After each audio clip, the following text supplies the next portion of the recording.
Today we take a look at an interesting Tribrid IM that has customizability everywhere it goes, because it simply provides you with the tools to tweak it to your heart's content. That's right, we are talking about the Raptgo Bridge.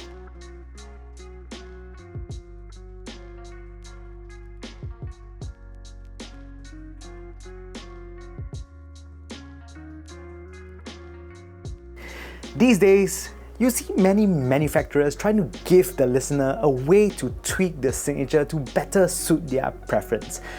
The hot method to do this would be through switches. Sometimes it works, sometimes to the point of it being so minute that it kind of does not matter. Of course, we will talk a little bit more about this later, but let's start things off with the great things about the Bridge.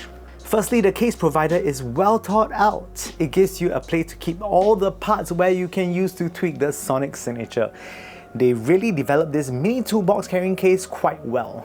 Everything is laid out pretty well and accessible, with an ear tips carrier as well as the various nozzle filters all held in the case super nicely. It also has enough of a space for you to put your irons in them as well. I might be a little bitch by saying that the case is a bit big, but you know, it has to be big to carry all the stuff. It's oxymoron, but yeah, well. So just to sidetrack a bit, for all the people who have been following me for a while now, thank you guys so much. For those who are new, please kindly press the like and subscribe button and it will help me out a bunch. I will let the cat sit on me longer with each like you press. Now let's start off with the build quality. Now the IMs themselves are made from anodized aluminum. It is available in 3 colors. Basically the colors just changed around the faceplate, and the one that I have is a nice green color. I like this continuity in design as the faceplate features the same motif as the case. It of course has 2 switches towards the back and can be easily toggled with something pokey. The chassis has an opening for one of the dynamic drivers where Raptgo employs the air conduction technology to pump some music to the concha, creating a slight tactile feeling, giving an impression of larger bass. Internally, it consists of 5 drivers, 2 balance armature, 2 dynamic drivers, a 6mm and a 10mm, as well as a piezoelectric 10mm 12-layer driver acting as the tweeter. The nozzle here can also be unscrewed to change the different filters as well. So the Bridge comes in a 2-pin configuration. The cable here is black and I found them to be not so tangly and rather easy to use. But I'm not too sure what cables are used though. But ergonomically, they are very manageable. It is also terminated to the common 3.5mm. Now, with regards to sound tweaking, the Raptgo gives you 3 ways to tweak sound. Firstly, through the switches somewhat. There are 2 switches here, the first being a boost in the treble. I find that this is a rather tame treble boost as the difference is just really rather small. The second would be a gain switch, which I again feel is very minute. Personally, I opt for just leaving both switches on. I can understand why Raptgo decided to make the increments in small quantities, as when you add the sum of the parts of changes that you can make, it will all kinda add up. The second part of tweaking would be the nozzle. Basically, this acts as the means to tweak the upper mids or treble. They give you 3 options, with the default being the black filter that is balanced. The silver one cuts quite a bit of upper mids, while the gold one basically adds a bit of upper mids if you are coming from the perspective of the black filter. And lastly, they also provide 2 sets of ear tips, one with a larger opening for more added treble, while the narrower one adds more bass. Now next, sound. I find the tone of the Bridge to be rather interesting. It is a Tribrid design and I really like what the piezoelectric tweeter does to the overall sound, giving a very airy presentation. The IM on the whole is a slight V shape with a bit more emphasis on the bass and treble being a little more prominent.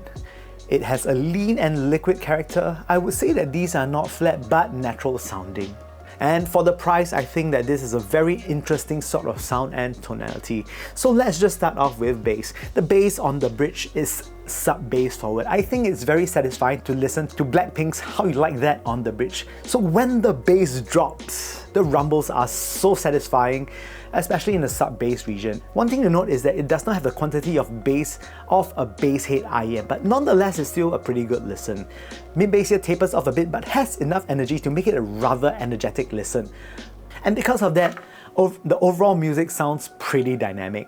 I found the texture and rumbles to be interesting. Transients on the bass here is also decently fast and natural. Now mid-range here sits a bit back from the bass and treble, but it's not like that is taking away how I like female vocals rendered on the Bridge. It is clear with good tonal weight. I find that it has pretty good edges that is aided by the piezoelectric tweeter. Male vocals on the other hand isn't rendered as nicely as they do sound a bit thin and does not have enough grunt for it to show the power of male vocals. Instruments here is also pretty crisp and clear. Listening to piano runs, it is very quick, clean and crisp with excellent articulation. Next, moving on to treble. Treble here is light, airy and extends pretty well. I don't find them to be particularly harsh, but they do decay a little quickly.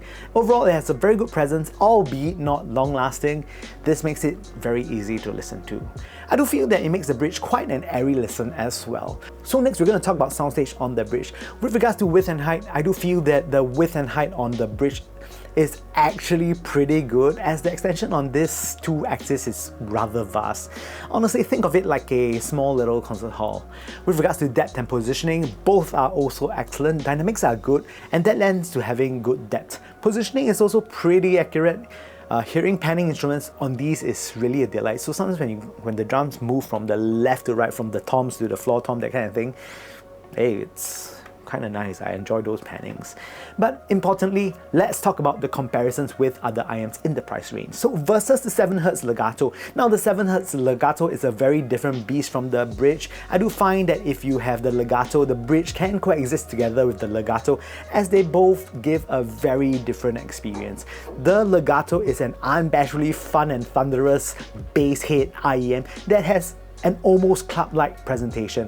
It is still very well balanced with good warm vocals. Comparing that with the bridge comes across as a little bit more serious and more mercurial. The bridge is also speedier and leaner compared to the legato. So I would say that the bridge is a better all-rounder compared to the legato, but the legato is just pure fun.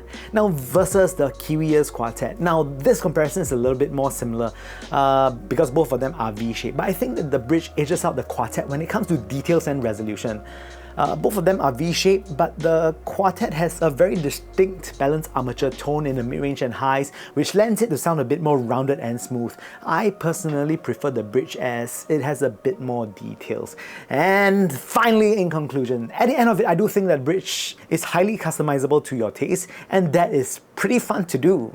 Sure, the options to customize might seem minute on its own, but when you consider the sum of all parts, it will make it kinda worth it. For me, it is really fun when I customize the earphone to my taste. I find that particularly engaging and fun to listen to. But it is a very competent IEM, and for the price that you are paying for them, and it being a Tribrid, I think it's well worth it. With that said, thank you for watching the Super Chunk Super Audio Show. I hope to see you guys soon back here in the comments. If you've got any questions you want to ask, please leave them in the comment section right here down below. Thank you guys for the support so far. I really appreciate it. And I hope to see you guys soon.